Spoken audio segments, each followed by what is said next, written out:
Hey, butterflies, we are back, and I have an amazing guest that's going to come and talk to us today. And her powerful voice in the disability community definitely got my attention. She is newly a social worker. I am impressed, and a proud mom who's building her life and her career around advocacy, accessibility, and yes, joy, because we deserve that too. So I'm gonna bring up Kristen, and did I pronounce that correct? Is it Kristen or Mm, Christine?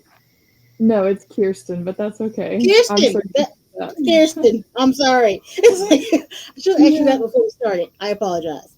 no, So it's okay. Kirsten, thank you so much for sharing your time and your energy with us. So just tell us a little bit more about you. Yeah, so I feel like whenever someone wants to start getting to know me, they always want to hear about like the typical diagnosis story. So I'll just give a brief overlay of that. I was diagnosed with retinitis pigmentosa, which is a progressive blindness disease at the age of around 13, 14. And it's just been a slow process ever since then of me losing my eyesight. I am completely night blind, but throughout the day, I'm still somewhat functional. I am a white cane user, and it's been like this for the last, let's see, I'm 28 now, so 14 years. So that's pretty crazy that I've been dealing with this for 14 years. But Mhm. like you said, I'm a legally blind mom of two little girls. I have a 2-year-old and a 4-year-old. Yeah, they are absolutely crazy, but I love them. Yep. um, and as you also said, I've graduated with my master's in social work just recently. So I'm just in the process of finding careers for that. And then I've been playing around on the lovely TikTok, having a good time over there, advocating, spreading empowerment. That's all of what I'm about. So, And I love that. I mean, that's and because I actually went to school for social work as well, and then like at my last semester, decided I wanted to be a chef. So hey, that's how life goes, literally. Yeah. like man, I spent all this time and money, but but Hmm. I got my BS in baking science and confectionery arts, and I'm like, huh, I love it. Or Yeah. I love it. Yeah. But at any rate, this is not about me. This is about you.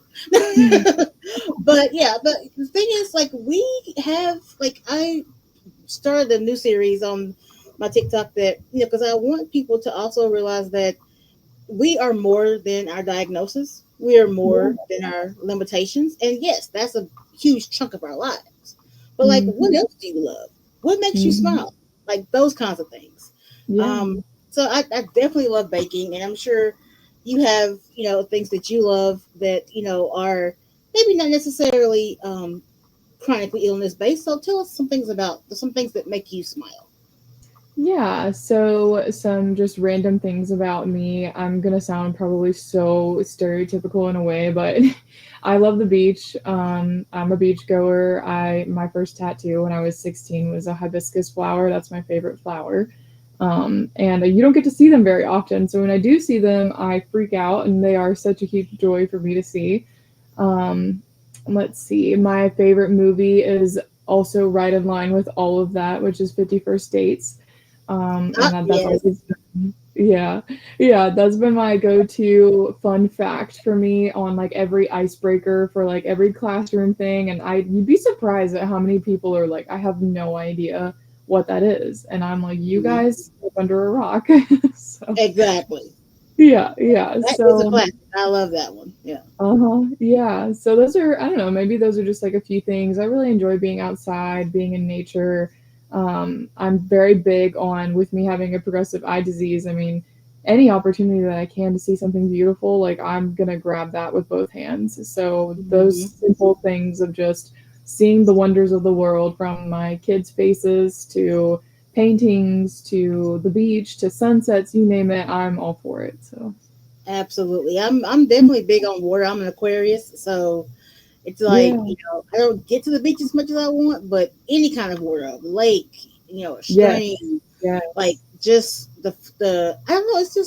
It's something freeing about just watching water flow. Like it's I doing agree. its thing.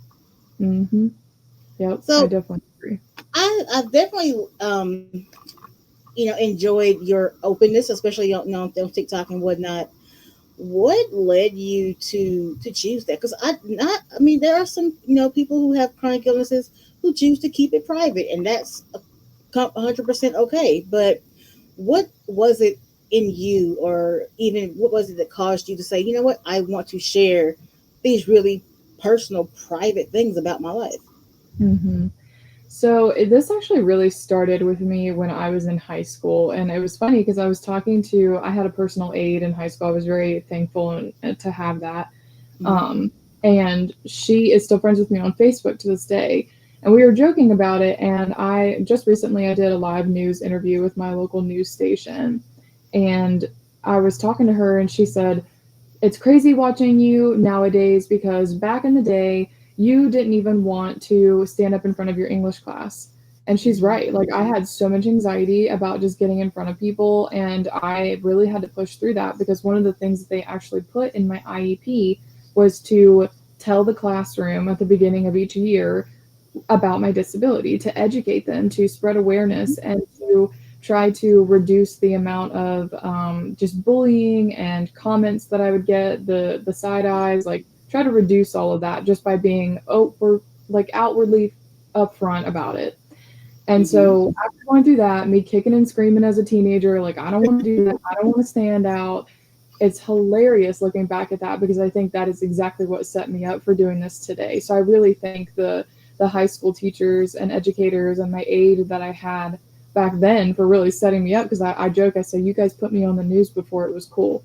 So that's exactly Right. what happened. So that's what started the spark. But then I had my second daughter in 2022, and I was going through so much. I'm like, there's got to be someone out there. It started from like I want people to relate to.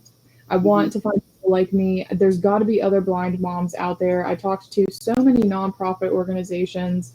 I had been dropped from all my services after having babies because I wasn't in school and I wasn't at work at the time, and there was nothing to fill that service gap for me. And I had Hmm. no connection to the outside world, being a blind mom, stuck at home, not able to drive. And Hmm. that's where I went to TikTok. So I was like, okay, well, if people are going to be on here and I'm going to try to relate to them, no, I really didn't see a whole lot of people telling personal stories like me at the time. But I decided that you know what? I know for a fact though, they feel like I feel, and I have to put it out there because someone's going to relate to this and someone's going to need to hear this because this is what I need to hear. So that's just, that whole thing of put out into the world what you want to come back to you. Um, and so yeah, that's where I started. I love that, and I think I mean, I can only speak like for myself, but for because Hmm. I was also very shy. I was very shy, and even with me getting my pastry arts degree, I had every intention, and I even to this day I probably will still be fine with it, of being behind the scenes. I love Hmm. serving people and making people happy, through food or what have you. But I was fine with being behind the wall. They would never see me, but like now here I am, and you can't shut me up. Yeah, right, So right.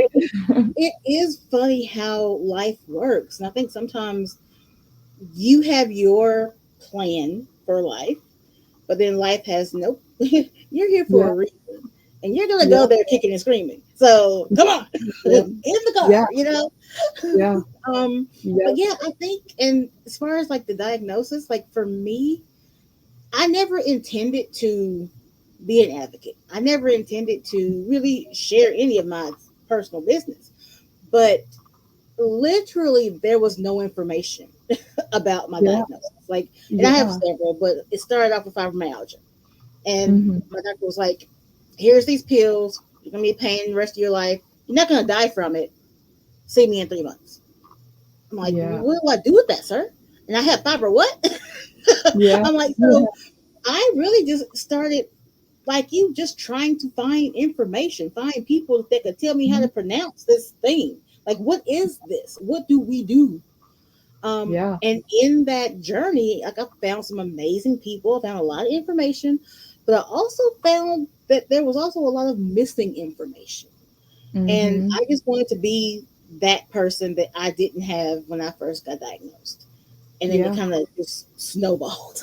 It's like Mhm. just rolling down the hill, Yeah. and I'm actually happy with it. I'm very happy that I did get thrown out there and that things happen the way they are. Do my days still suck? Yeah, they do. Yeah. But Yeah. it's like you deal with it. Mhm. Yeah. So what what kind of tools or systems have you found, or well, first, like what tools or systems do you use on a daily basis to kind of just help you get from wake up to bedtime? Oh man. Um, I mean, my phone is always going to be my primary thing that I'm using because I have a lot of assistive technology apps on my phone. Hmm. So within the blind community, if any of them are listening to this, I know that they'll recognize some of these names like Seeing AI, the KNFB Reader. I have this free one called MagX, which is like a reverse contrast zoom type thing, to help me read just basically everything from packages on food labels to my microwave if I can't see it. I have bump dots on everything, which are literally like little Mm. sticker dots that are tactile for me to mark on my microwaves, on my stove, on my refrigerator, on my coffee maker, on my washer and dryer. Um, I'm trying to think what else. I mean, obviously, I have my cane. That's pretty self explanatory. Yeah, yeah. And then, I mean, honestly, the TikTok app too is like something that I use. I mean, I'm on it all day, every day now that I'm like a creator, and that's what I try to do for like my life. Hmm. But Right. I also use it for accessibility because I talk about this on my page from time to time. Not enough, honestly, but I actually use the selfie camera on the TikTok on the actual photo to zoom in to do my makeup and things. So Ah, yeah, so I mean, there's just like little things here and there, and I learn something new almost every single day about how to adapt and change. But yeah, I feel like those are probably the main ones. awesome. Yeah, and those are really good tips. Are there any gaps in, like, anything that you find challenging to handle through a day, or what have you, that there aren't apps for, or things that you would change to make your days better? When I think of like the gaps, that always leads me to a systemic level, right? So if we're thinking social work lingo, we're talking macro here. Hmm. And so it's about the voc rehab services, the example that I gave earlier of when I had my daughter and then I got dropped from all of my voc rehab services. I had no Hmm. one to support me. I would argue that being a blind mom or a disabled mom in general, rather, that is a huge gap in the system. There are no services specifically designated to disabled mothers to Hmm. ensure that they have things with help for basic breastfeeding, to how to make a bottle, to here's transportation that fits you and your kids and their car seats so you don't have to take an Uber and lug your car seats in and out, and you don't Hmm. get charged fees because they're waiting on you to put in the car seats and take them out, and you don't have high anxiety about someone driving off with one of your kids if you have two of them like I do, and you're reaching through the back seat of an Uber to pull both car seats at the same time because you're scared to death someone's going to drive off with your kid. That's So crazy. yeah, so these are the big ticket items that I think they are so large that it is so hard to wrap your head around as an individual. And I Hmm. honestly, I don't know quite how to fix it if I'm Right. honest. I'm like, my voice is only one voice, but I know that these are things that disabled parents deal with. Oh Um, yeah. Financials, transportation, medical care, medical stigma around disabled parenting and them showing up with their children to pediatrician appointments. You name it, there's a huge gap everywhere within the disabled parenthood sector. So Hmm. That yeah. the Uber thing really hit home. I know I had to travel to some medical appointments, and I had use Uber. I'm not going to drive up there, and Mhm. that was one of the issues that I didn't anticipate, as far as like my walker. And one trip I was using a power chair, but it was like one of the ones that kind of come apart, like the batteries come out. Yeah. um, I didn't think like that would be an issue, but that ended up being a really big issue. Um, I had, would order a Uber, and it'd be like a really like a compact car, and I Um, have a wheelchair and the battery packs. They have to come off, Plus, I'm yeah, not able to lift the battery, so I kind of need the guy to help me. So like, I got left a couple of times. Like, like, no, yeah, we can't do this. Like, order another car. yeah, And yeah. like, I'm in a strange city. I don't live here. I don't, Mhm. We you talk know, about the Uber situation a lot in the blind community as far as guide dogs getting denied for Uber yeah, rides. That is a huge topic. But honestly, I did not realize that this is like a disability wide problem. Like, you hmm just brought my attention to the fact that this is more than just the guide dogs and the blind. Like, this is actually a disability with Uber issue. yeah, And if I'm honest, I have really wondered why we have not seen a lawsuit yet. right, So, yeah, right. that's insane. Yeah, and because I mean, I even tried. Like, I mean, I tried. After I got left like the second time, I tried reaching out to Uber, and like, Yeah, and it was not. It didn't yeah, work. Like, it yeah. was. For they which were like, I they were not interested. always, I have always felt that the solution to that is going to be we create our own Uber type Yes. transportation system that is hmm accepting of those with disabilities and dogs Exactly. and babies and has car seats ready to go and literally thinks about the whole person and the whole family. If hmm I ever become a billionaire, that is exactly what I'll be doing. So Exactly. And you that's heard it that's first. my thought. It's like a lot of these things are going to have to be made, but I mean, I think Mhm. unfortunately, right, at least at this point, like most things that change, until the right person, the person who has the millions or someone Yeah, important exactly. is affected by these things, that's when Yep. they'll change, which is unfortunate because I think Mhm. I'm kind of important. I think you're important. So, Yeah, the yeah, fact that these are things that now, on top of life, that we have to deal with now when it's traveling or, doing things, these are also things that we have to calculate in and figure out some way around it so that we're not embarrassed because that feels kind of mhm. crummy. Like Yeah, you're, getting left, getting rejected, if you want to say. It's a yeah. lot to deal with when you're already dealing with a lot. Physically, emotionally, spiritually, yeah. Yeah, it's a lot. So I mean, I do hope that someone sees this and does something. Right? Right? you know. Seriously. Yeah. So speaking of challenges, when you first like became like, well, let's go with when you were an adult. What unexpected challenges did showed up for you, and then how did you handle those? Unexpected challenges. Hmm. Well, I mean, everything that I've been mentioning here, like, I just didn't expect Actually, that, yeah, that like all the transportation and things was going to be mm, such a huge problem. So when I was going through my master's degree, I had to work tooth and nail to find those internships. I had to do two internships that ranged within 1,000 hours combined. And I was doing internships for a full year of the last part of my degree program. mm, So the first one, I ended up working in hospice, and that one was relatively close to my house, but was still kind of a challenge. The My partner stayed home with the kids, and then I went and did my internship, and luckily that was the shorter one from like January to May. Then my mm, next one was in child welfare services at mm, a child advocacy center. That one was, with all the traffic and everything included, was an hour and a half away from our house. So we had to ouch. make that drive twice a day for 3 days out of the week from last August all the way through this past May when I graduated. Mm, And that was a huge, huge issue with my family, obviously, because of the finances. Sometimes we were scraping by to put gas in the car to even get to that internship. And mm, the live news interview that I just did was for the nonprofit organization near me called Be the Change Charleston, and I'm in South Carolina, and they were some of the most supportive people throughout that entire process because the challenges that I did not expect were okay. So now I have to get to and from this internship.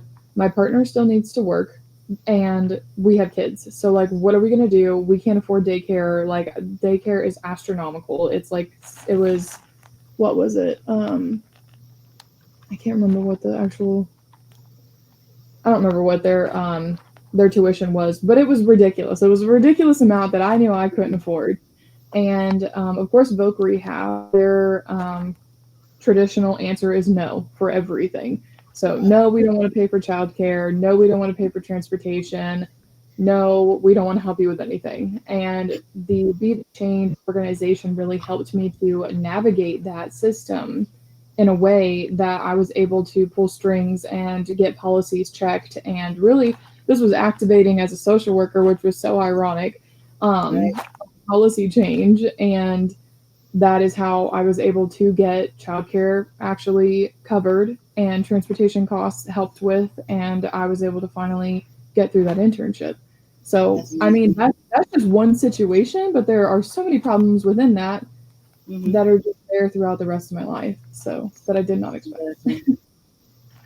So let's switch over a little bit to like self care and just because, like we talked about, life as a general is just a lot. But when you're running low on spoons and your energy, what are some non negotiables when it comes to your rest and your self care?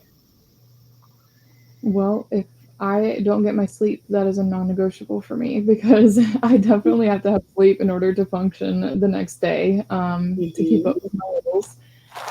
Self-care for me, I mean, it really, honestly, if I'm 1000% honest, I'm not good at it. I Mm, am the person that just goes, goes, goes those until goals. I can't Yep. go anymore. Um, and so I have to be better about that, and I know that. That's something I've always said about myself. Hence why, we've been talking about my crazy busy week this week. Like that's kind of like a norm for me. Like I'm tired and I know it, but that's a Yeah. norm. But if I were to have a perfect situation for self-care, it's just meditation, it's yoga, it's getting up before my kids so that it's quiet and I can have a cup of coffee in peace. Like things like that tend to be Hmm. my go-tos for self-care. Yeah, I love those. I definitely enjoy meditation, but I also don't do it nearly enough. No, And I same. just had a doctor's appointment, and my doctor was like, staying awake for 4 days in a row, not good for you. Yeah, Like, right. Yeah. Yeah, like, see, that's me though. Like, I will go, go, go, but I definitely am a sleeper. I'm like, nope, my bedtime is like 10:30. On the weekends, I'll go till like 1 a.m. or whatever, but yeah, past that, I'm gonna be in bed. yeah. I need to get like that. I'm working towards it. Yeah. So, with you being a social worker and and a mom, it's like that's Mhm. a lot. How do you support your mental health while balancing motherhood, advocacy, and trying to enter into and build a career now? Yeah, I love that question, and I love talking about this because I'm in therapy. Even the therapist goes to therapy, and I every week I have my virtual meeting, and it is cathartic for me to have a Hmm. safe space to talk about things. And for those who feel like, should I go to therapy? Like they're not sure. I always tell them that even if you don't believe in the philosophy of therapy, the Hmm. whole point is that you have a third party person to go talk to that will not run and tell your mom, your dad, your closest friends, anyone else your business. And that Right. is a way for you to not crack on the inside because you are getting it out. So, and that's the way that I have always approached therapy, and that's the way I explain it to people when they're, oh, I don't believe in therapy, and that's totally fine. You don't have to believe in the overarching premise of it, but it is a safe space for you to talk about things when you feel like you have no one else to go to. Um, Absolutely. so yeah, mental health is super important. It's the number one thing out there, like that you have to pay attention to. Because if your mental health is not right, nothing else will be. I think of it in similar terms as Maslow's hierarchy of needs. If you're not meeting your basic needs, your food, your water, your shelter, your mental health is literally right underneath all of that, and then the rest will follow. So Yeah. I mean, and I agree because I have a therapist as well, and it actually has changed my life. Like, because I yeah. was very sheltered, shut in, everything just kind of stayed stuffed down, and I was Hmm. uber stressed out. Hmm. And yeah, just having that someone that is not really connected to the issue, whichever issue it is for you at that particular moment, and someone Yes. that just listens. Maybe they have Mhm. advice, maybe they don't, Yeah. but it's just a vessel to Yeah. empty into it that's Exactly. not going to be nuclear. Yeah, I exactly. I condone it. I love therapy. I will never not have therapy at this point. Yeah. Yeah. Yeah. Same. I agree. So, what have you learned about? I like to call it the art of asking for help. But what Mm. have you learned in your job about how asking for help works in your life and helps you manage and handle your struggles? Yeah, that is a really good one too. Wow. Um, this is something that I'm actually excellent at now, and it took me a very, very long time to get to. I used to be so nervous. I didn't want to be a burden to anyone. I didn't want to cause any problems. I didn't want to be that weird person that like made everyone shift what they were doing to suit me. And Yeah. then over the years, I had so much pushback and so much rejection that on because I didn't ask for help. It was things that had I asked for help wouldn't have been in the situation. Mm, Um, and that happened to me so many times that I got just sick of it. And I said, mm, you know what? Honestly, if they tell me no, if they are not willing to meet me where I am in life, that reflects poorly on them. That does not reflect poorly on me. I right. am the one asking for the help. I am the one doing everything I can to advocate for myself. If they cannot handle that, that is a them problem. That is not a me problem. And once Hmm. I took that mindset, it was game over for me because I was like, you know what? I can't see where I'm going. I need help. I can't find the bathroom. I need help. Like I do not mind asking for help for any situation. And I've even Hmm. had people tell me that they admire my ability to ask for help because they themselves as able-bodied or non-disabled people can't even do that for themselves either. And I'm like, Right. well, when you don't have an option, you figure it out. So, yeah. Yeah, and it is, and I think too is like I also like the fact that like if you do ask for help, and if they say no, well, okay, just I'm really no worse off than I was before, Yeah, and now I just exactly. move to the next person. Mhm. Right. Do what That's you it. have to do because yeah, Yeah. definitely for me, my thing was mobility aids was my Yeah. struggle. Um, Mhm. but kind of like you, like once you pass out at the grocery store and wake up with strangers over you a couple of Yeah. enough times, you're like, you Mhm. know what? They have mobility, they have carts, they have Yeah. the little scooters. Like they're right there. um, yeah, so it's like, and it had, I don't know if it's stubbornness. Really don't know what that was, but trust after 50 or 100 Yeah. times of being like, where am I? Why are you staring at me? Why am I on the floor? Yeah. Yeah. You Right. kind of start to get over that really Mhm. Yeah, it's stubbornness and then it's also a sense of denial too, depending on where everyone is at in their disability journey, whether they are newly diagnosed or not. We are all quickly. going through cyclical patterns of just denial. We're like, nope, we're Mhm. actually fine.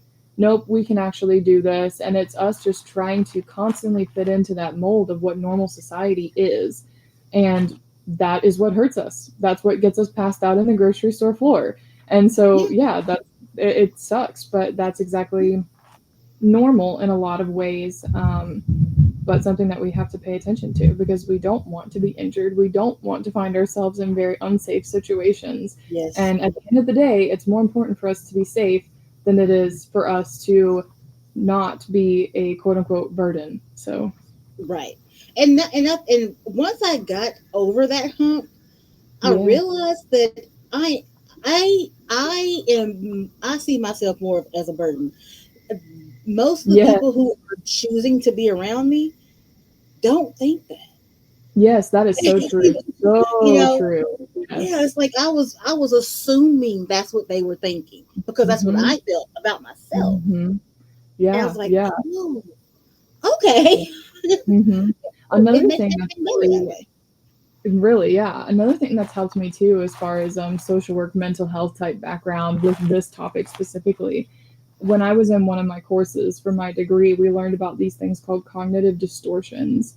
If you've never heard about them, they are essentially the way that your brain automatically flips to the negative. So there's things Mm, like black and white thinking, where you think something is all good or all bad. There is catastrophizing, where you think the absolute worst thing possible could ever happen. And there's just a whole slew of other ones out there that fall into that category. The idea is that when you can recognize things like cognitive distortions within yourself, and you guys can just Google quickly like cognitive distortion examples, and it will give you all the information on this if you're listening.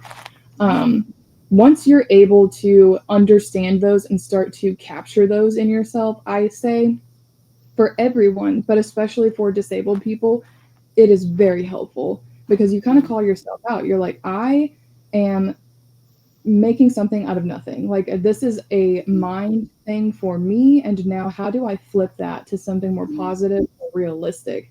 Once I learned that in one of my courses, that actually changed a lot on my perspective of how I view the world around me as a disabled person. I was able to Mhm. take a lot more responsibility for the way that I handled myself in public and just everyday life, which led to me feeling more powerful, honestly. So Mhm. that was I another love little. I love that, and you do, like, once you get that in under your skin and in your head, that a lot of it is you. And now, yes, there are ableists out there. There are people out there, 100%. but there are Yeah. way more people who are willing to accept you and help you and be Yeah. there for you than there are the others. You know. Yes. Yes. So yeah, I Absolutely. definitely feel that. Hmm. So let's see. With your social media presence online, and you know your little girl reading on live, and like all the like fun things that you are allowing yourself to do, how important is joy in your life, and what is it that you feel um, helps you lean into the joy? Joy is number one, obviously. Like, there's no way that you can live an equitable life as a disabled person if you are not trying to constantly seek out the joy in your life.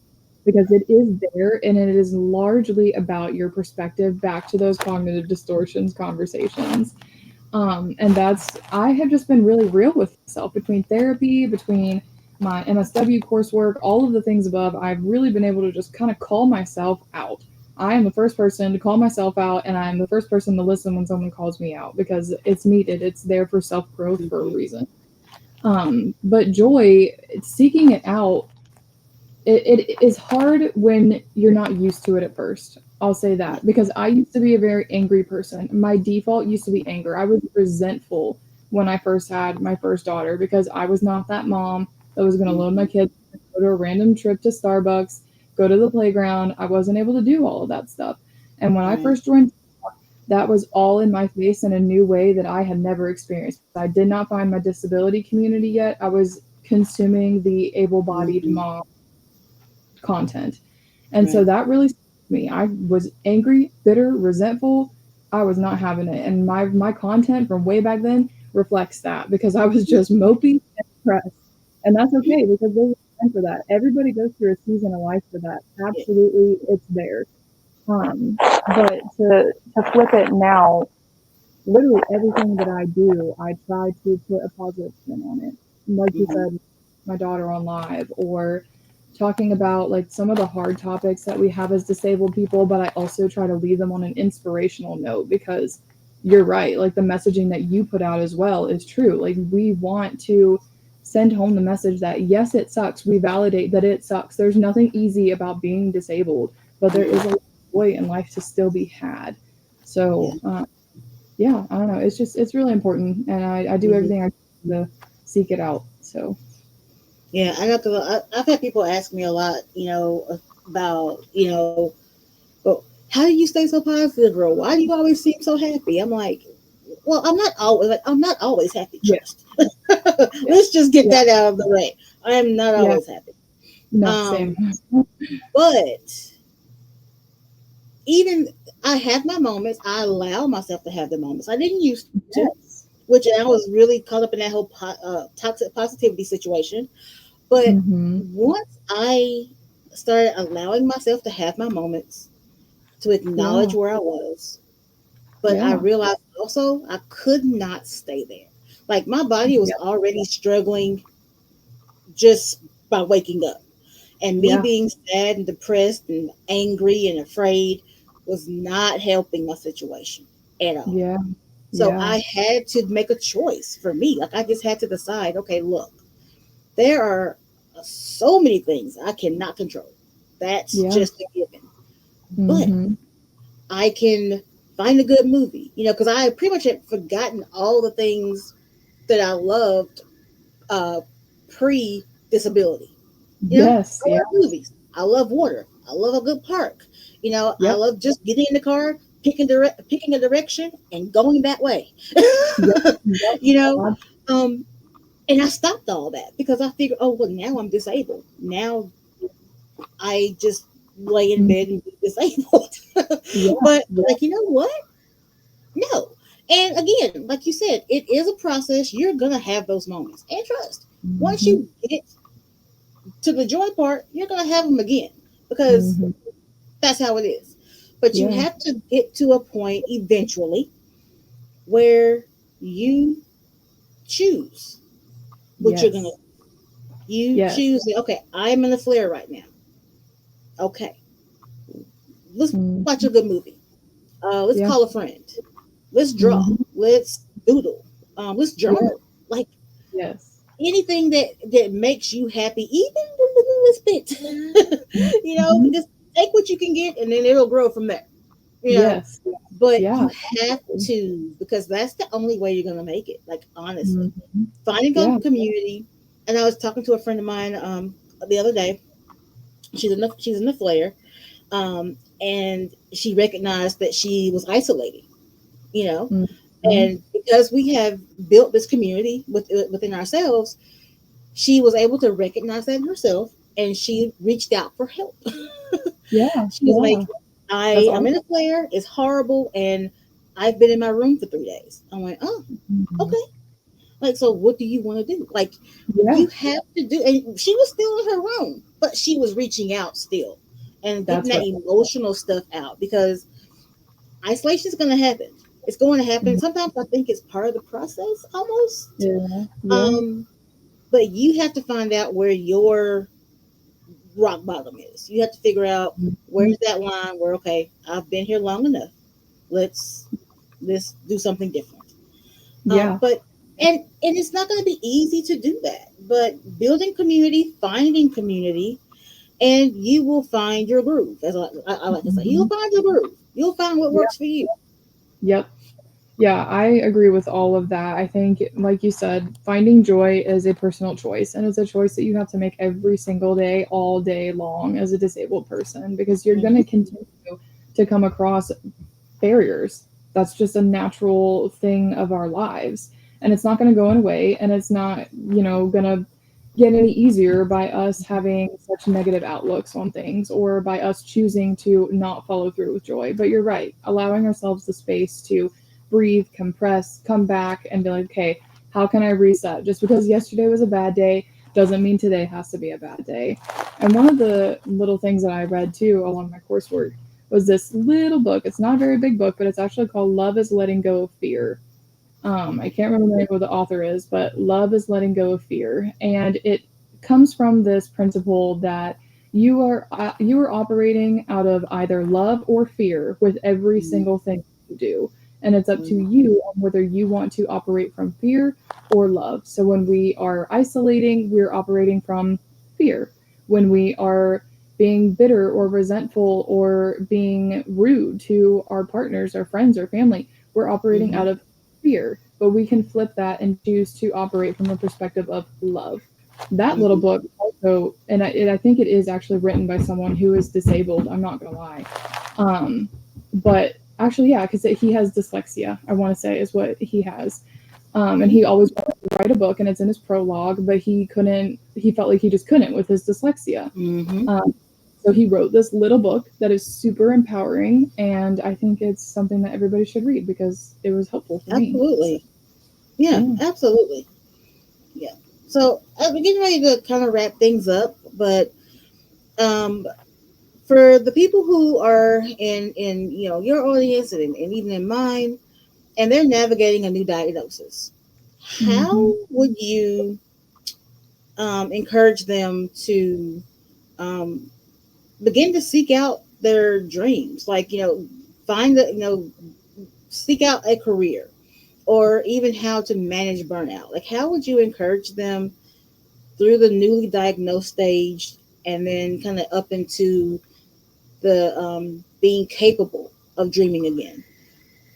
Yeah. So I always say that when you're in the midst of a new diagnosis, that it's important to remember you are likely going to go through all of the grief stages. And that is going to reflect in who you are, and who you are when you are newly diagnosed is likely not who you're going to be later. And Yeah. hopefully that's for the better. Ideally, and most of the time it is, it's for the better. That you become a completely different person and you are able to just figure things out. And it sucks to say, but honestly, it just works out. It's like that, it's that sound that is like kind of viral on TikTok where it's like, what if it works out better than it could, or let it all Right. work out. Literally, it's essentially that, because you just have to start focusing little by little on what you can do, not being Mm-hmm. so focused on what you now can't do. And that is so hard. There is nothing easy about that. Anything No. I talk about in this whole podcast is not easy. These No. are things you have to continuously work at every single day.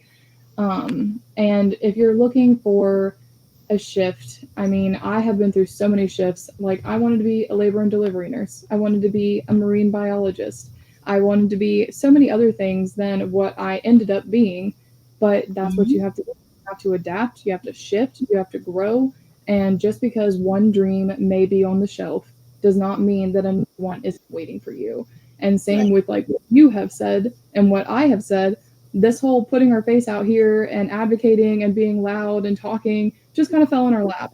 And life Yes. has a funny way of doing that. So yeah, I just say keep your heart open and just continue to make it day by day, even minute by minute, if that's what it takes. So Oh yeah, it's gonna be a lot of those minute by minutes, and like, because I definitely like to keep it positive and stuff, but I also like to just keep it real, because yes, like I'll double down and co-sign with you. Like, it is not easy.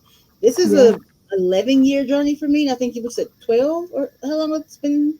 14, yeah, 14 14. years. I mean, that's over a decade. Yeah, yeah, you know, and trust me, I'm nowhere close to where I want to be. So I know that there's more muck ahead of me. yeah, yeah, But that whole thing about looking back at where you started from, and then look mm, at where you are now, it's like, oh, okay, well, I didn't die then either, yeah, so I should right, be okay. I'll be fine. And yeah, and just yeah, being open to, and even being open to the not so pretty things. yeah, Open, like, when yes, sadness comes, feel it. yeah, That means you're human. You're alive. Congratulations. yep, yep, Do not absolutely, run from that, because that will slow you down.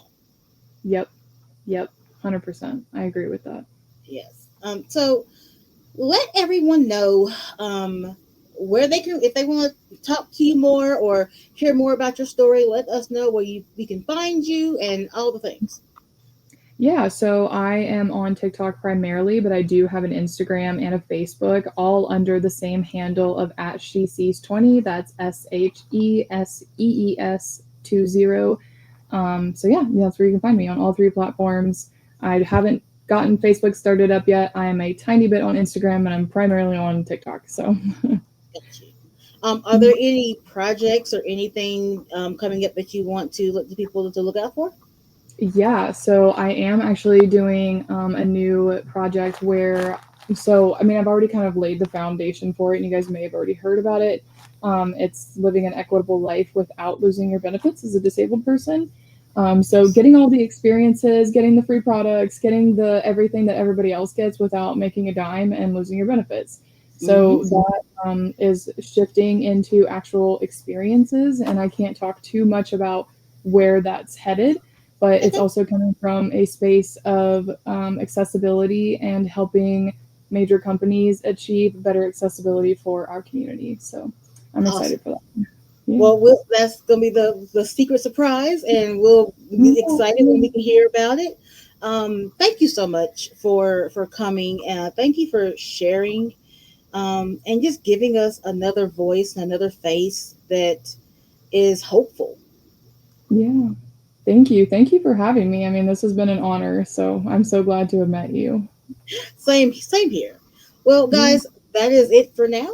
And until next time, we will see you later and keep living your best life.